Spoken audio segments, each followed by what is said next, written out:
Baghdad offers a pullout from Kuwait with conditions. President Bush calls it, quote, a cruel hoax, and massive preparations continue for a ground war. This is the CBS Evening News. Dan Rather reporting tonight live from Riyadh, Saudi Arabia. Good evening from the Saudi Arabian capital. With his army and his nation reeling under deadly Allied bombing and with a ground war near, Saddam Hussein said for the first time today that he would pull out Iraqi forces from Kuwait, but the offer came with demands attached. President Bush rejected it and called on the Iraqi people to overthrow Saddam.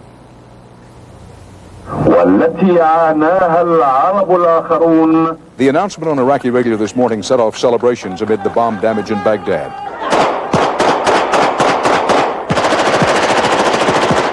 The ruling command said Iraq had decided to accept the UN resolution calling for withdrawal from Kuwait. But it went on to list a host of conditions, including an immediate ceasefire, withdrawal of U.S. and all other foreign forces, and a link with Israel pulling out from Israel's occupied territories. President Bush said when he read the full text, his initial hopes were dashed. Regrettably, the Iraq statement now appears to be a cruel hoax. In Saudi Arabia, a U.S. military spokesman said Allied forces will not let up, but rather press their advantage. Until our mission is changed by the National Command Authority, we're going to execute our campaign plan to the letter. An Iraqi diplomat said this showed the United States is not interested in peace or international law. Refusing always the Iraqi initiatives, refusing always to negotiate with Iraq like civilized people to reach a peaceful settlement, that shows that they are in the region for something else, and that is the destruction of Iraq. After heaping scorn on Saddam Hussein's offer, President Bush went ahead with a scheduled visit to a U.S. Patriot missile factory today and a holiday weekend in Maine. Our coverage of the American response to Saddam's latest maneuver begins with White House correspondent Wyatt Andrews. Surrounded by the high-tech symbol of America's success in the war, President Bush declared Saddam's offer would not lead to peace.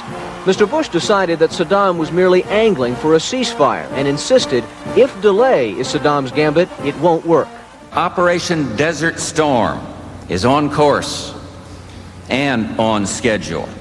And we're going to continue to fight this war on our terms, on our timetable, until our objectives are met. We will control the timing of this engagement, not Saddam Hussein. Yet the question remained, is the White House missing something? Could it be Saddam was asking for peace and was only laying out unattainable conditions to save face?